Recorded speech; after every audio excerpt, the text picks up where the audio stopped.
Hello friends, मैं YouTube channel Harshita Singh पर आपका बहुत बहुत स्वागत है। फ्रेंड, एक बार फिर मैं आपके लिए वीडियो लेकर आ गई हूँ। आई होप कि आपको मेरा वीडियो अच्छा लगेगा। वीडियो अच्छा लाइक कमेंट जरूर कीजिएगा। चैनल पर नए हो तो प्लीज़ सब्सक्राइब जरूर कीजिएगा। तो चलिए शुरू करते हैं आज का अपना वीडियो। तो हमारे आज की वीडियो का टॉपिक है यम, जो कि हमारे योगा से संबंधित है। यम और योगा से संबंधित अभी मैं आपको वीडियो दे रही हूँ, तो उसमें आज मैं आपको यम के बारे में बताऊँगी, जो कि हमारा अष्टांगिक योग का एक प्रथम अंग है। ठीक है, पहला पार्ट इसका यम है। तो जैसा कि आपको पता है कि महर्षि पतंजलि ने अपने योग सूत्र में अष्टांग योग के बारे में बताया था, उसका वर्णन किया था। तो अष्टांग योग का पहला साधन जो है, पहला अंग है, वो आपका है यम। ठीक है, तो इसके बारे में हम आज डिटेल में जानेंगे। तो चलिए देखते हैं क्या है इसमें। तो पहले तो आप ये जान लीजिए कि यम होता क्या है। तो आपको कल मैंने वीडियो दिया था, उसमें भी बताया था आपको यम के बारे में। तो यम एक सामाजिक अनुशासन है। यम एक सामाजिक अनुशासन है। इसके अंतर्गत परहेज या बचाव की बात कही गई है। ठीक है, इसके अंतर्गत परहेज या बचाव की बात कही गई है। और जो यम होता है ये आपके 5 प्रकार के होते हैं। ठीक है, ध्यान रखिएगा, यम जो है आपके 5 प्रकार के होते हैं। तो इसमें सबसे पहले हम देखेंगे क्या है। तो यम का 5 प्रकार में सबसे पहला है हमारा अहिंसा। ठीक है, यम आपके 5 प्रकार के होते हैं, उसमें सबसे पहला है आपका अहिंसा। तो अहिंसा के बारे में क्या कहा गया है कि मन वचन, ठीक है, मन वचन और कर्म द्वारा किसी व्यक्ति को शारीरिक और मानसिक स्तर पर आहत न करना। ठीक है, मन वचन और कर्म से किसी भी व्यक्ति को आहत न करना आपका यम कहलाता है। तो मन में जैसे मतलब किसी भी ऐसे भाव को, मतलब मन से किसी भी का भी अहित ना सोचना। ठीक है, कि किसी को या फिर मतलब कुछ अपशब्द बोल दें, तो वो चीज़ नहीं करना चाहिए हमेशा। यम आपका पहला जो है अहिंसा यही बताता है कि अपने मन वचन और कर्म से किसी के प्रति न अहिंसा की सोचे, और ना ही उन्होंने कठिन शब्द, कोई कड़वा शब्द बोलें जिससे उनका दिल दुखे और वो रोएं। ठीक है, तो इसके मतलब इसका एक अपवाद है आपके मम्मी पापा या आपके टीचर्स। ऐसा नहीं है कि योग में आपका कर दिया कि अहिंसा नहीं होना चाहिए, तो आपके मम्मी पापा ने आपको कुछ बोल दिया तो आपको बुरा लग जाए कि देखो ये हमको बोले, ऐसा नहीं कहा गया है। तो कुछ अपवाद है, और वो जो बोलते हो आपके, उसका उद्देश्य है आपको सही मार्ग दिखाना होता है, इसलिए वो बोलते हैं। और इसके साथ ही एक अपवाद आपका है कि आपके जो सैनिक होते हैं हमारे, तो वो सैनिक भी दुश्मनों को जो मारते हैं, तो वो भी वहाँ पे अहिंसा नहीं कहा जाएगा, क्योंकि वो हमारे देश की सुरक्षा के लिए करते हैं। ऐसा वो ना करें तो वो हमारे देश में लोगों को हिंसा करेंगे। तो इसलिए कहा गया है कि सैनिक जो हिंसा करते हैं वो अहिंसा के अंतर्गत ही आता है, उसको गलत नहीं माना जाता है। तो कुछ चीज़ें आपके अपवाद होंगे, उसको ना मान के। लेकिन अगर आप एक सामान्य व्यक्ति हैं तो इसका ध्यान रखें कि मन वचन और कर्म से कभी भी किसी को दुख ना पहुंचाएं, ना ही कष्ट दें। तो वही आपका अहिंसा है। ठीक है, सेकंड है आपका सत्य। ठीक है, सत्य। सत्य में क्या है आपका इसका सेकंड पार्ट, कि मन वचन और कर्म द्वारा प्रत्येक व्यक्ति को सत्य का आचरण करना चाहिए। ठीक है, मन माने कि हमने अंदर विचारों से, वचन से और अपने कर्मों द्वारा, ठीक है, हम बोले भी और जो हम काम करते हैं उसमें भी सत्यता होनी चाहिए। प्रत्येक व्यक्ति को सत्य का आचरण करना चाहिए, यानी जो चीज़ जैसी है वैसा ही, यहाँ पे देखिए वैसा हो जाएगा। ठीक है, जो चीज़ जैसी है वैसा ही जानना, वैसा ही मानना सत्य कहलाता है। ये नहीं कि यहाँ तो कुछ और है और हम सोच रहे हैं कि नहीं ये चीज़ हो सकता है। जैसे कहा गया है कि सांप है तो उसको हम सांप ही माने, ये ना माने कि नहीं नहीं ये रस्सी है और उसको हम टच कर लें या पकड़ लें तो वो काट ही लेगा। तो जो चीज़ जैसा है उसको वैसा ही मानना सत्य कहलाता है। सत्य का आशय है कि विचारों और व्यवहार में सत्यता होना चाहिए। ठीक है, जैसा हम विचार रखते हैं, ठीक है, यहाँ क्या दिया है कि सत्य का आशय है कि विचारों और व्यवहार में सत्यता होनी चाहिए। अब ये है कि हम विचारों से तो बड़े अच्छे हैं कि भाई हम झूठ नहीं बोलेंगे, मारेंगे नहीं किसी को, कुछ मतलब कोई भी ऐसा काम नहीं करेंगे जो दूसरों को बुरा लगे। विचार हमारे बड़े अच्छे हैं, हमने अच्छी अच्छी बातें सुन ली, यूट्यूब पे हमने देख लिया किसी साधु सन्यासी के तो साधु सन्यासी के अच्छी वाणी, तो हमको सुन के लिया कि विचार तो बड़े अच्छे हैं, लेकिन उसको हम व्यवहार में नहीं लाते हैं। ठीक है, विचार से बड़े अच्छे हैं लेकिन व्यवहार में उसका हम एक भी यूज नहीं करते हैं। तो ऐसा नहीं होना चाहिए। अगर हमारे विचार अच्छे हैं तो उसको व्यवहार में भी लाना चाहिए। मन और विचार और व्यवहार दोनों में एक मतलब एकजुटता होनी चाहिए, उसमें अलग अलग नहीं होना चाहिए। तो यही कहा गया है कि सत्य का आशय है कि विचार और व्यवहार में सत्यता होनी चाहिए। मन, यहाँ पे देखिए कहा गया है, हटा दें इसको मैं, कि मन में कुछ और, वाणी पर कुछ और नहीं होना चाहिए, जितना हो सके दोनों में सत्य हो। यानी कि जैसा हम सोच रहे हैं वैसा ही हम व्यवहार में लाएं, उससे अलग ना करें। ठीक है, चलिए नेक्स्ट देखते हैं। नेक्स्ट है हमारा अस्तेय। ठीक है, थर्ड है हमारा अस्तेय। अस्तेय का अस्तेय का अर्थ है चोरी ना करना। ध्यान रखिएगा, अस्तेय का अर्थ है चोरी ना करना। इसमें क्या है कि मन, वचन व कर्म से किसी दूसरे की संपत्ति को चुराने की इच्छा भी न करना।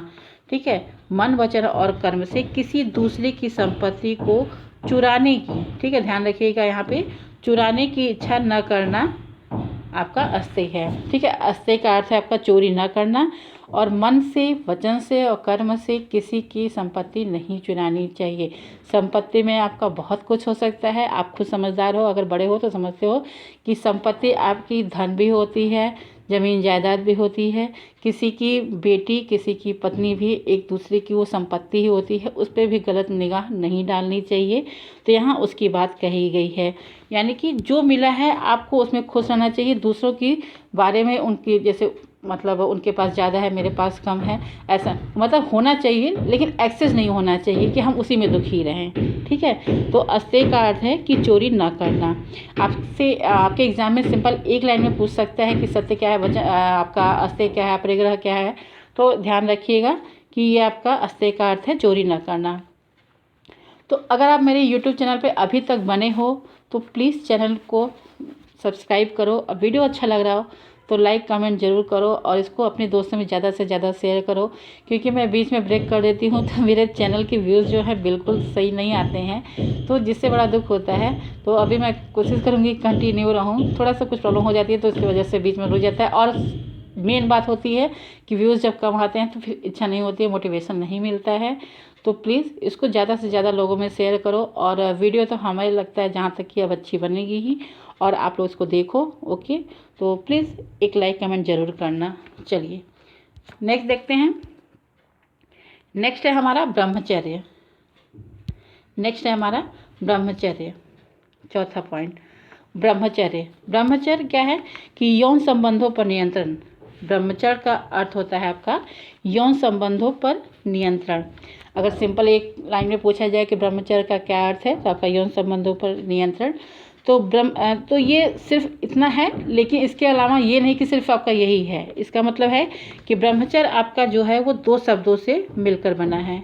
ठीक है, ब्रह्मचर्य आपका दो शब्दों से मिलकर बना है, ब्रह्म और चर्य। ठीक है, ब्रह्म का अर्थ है ब्रह्मा, ठीक है, ब्रह्म मतलब भगवान आपके, और चर्य का अर्थ है आपका चरण करना। ठीक है, चर्य का अर्थ है चरण करना।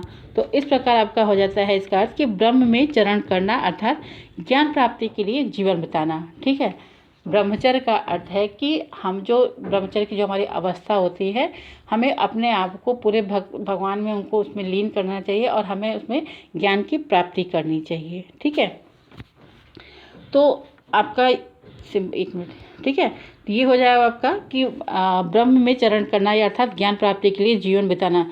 ठीक है, ब्रह्मचर्य आपकी एक जो आश्रम बताए गए हैं, तो उसमें एक अवस्था की ब्रह्मचर्य की अवस्था होती है, उसमें आपको भगवान से संबंधित ज्ञान प्राप्ति करनी चाहिए। भगवान से ही नहीं, मतलब जीवन सांसारिक ज्ञान जो होते हैं उसमें आपको उसको प्राप्ति किया जाता है।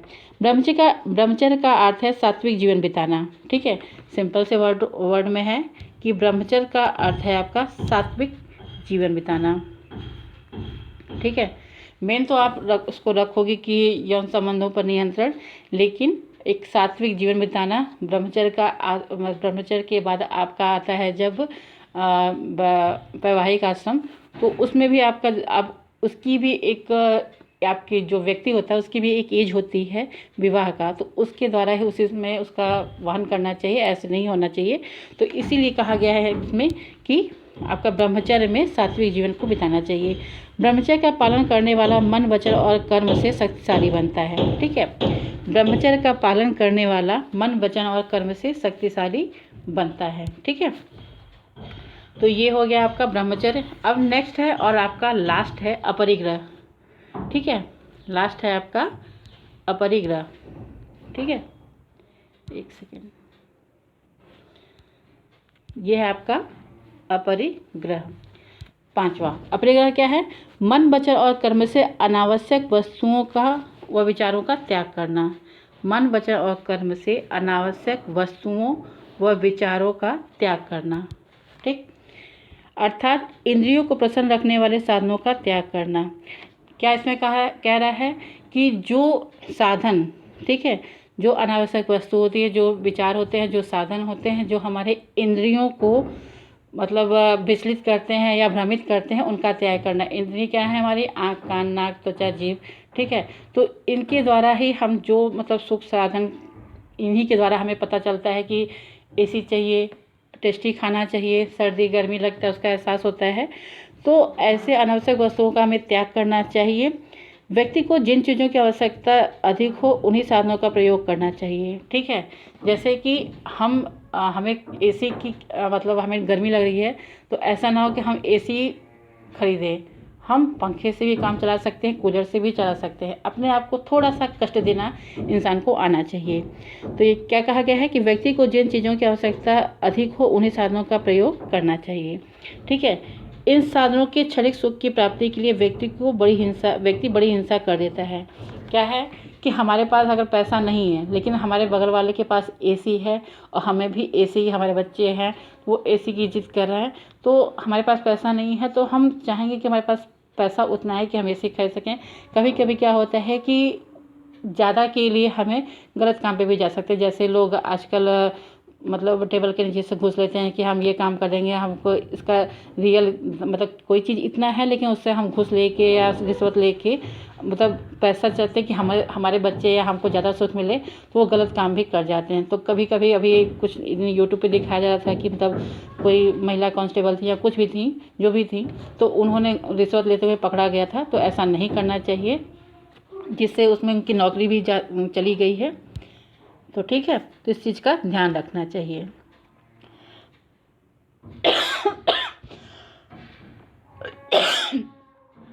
तो यहाँ पे वही कहा गया है, सॉरी, कि जितना हो सके आपको जिन चीज़ों की ज़्यादा से ज़्यादा आवश्यकता हो उन्हीं चीज़ों का उपयोग करना चाहिए। जिन चीज़ों की आवश्यकता नहीं है उसका त्याग करना चाहिए, क्योंकि अगर हम अपने इंद्रियों पर संयम रखेंगे तो हमको ये त्याग करने की भावना आ जाएगी। जब हम चीज़ों को त्याग करना सीखेंगे तो हमें सांसारिक सुखों का एहसास नहीं होगा। हम जितने में रहेंगे उतने में खुश रहेंगे, और जब हम खुश रहेंगे तो हमें किसी प्रकार का शारीरिक और मानसिक कष्ट नहीं होगा, कोई बीमारी नहीं होगी। ठीक है, इस तरह हम लोगों ने आपका जो अष्टांग योग का फर्स्ट आपका अंग था यम, उसके बारे में हम लोगों ने जाना। तो अगर वीडियो अच्छा लगे तो वीडियो को लाइक कमेंट जरूर कीजिएगा, और चैनल पर नए हो तो प्लीज़ सब्सक्राइब जरूर कीजिएगा। Okay, thank you so much and all the best.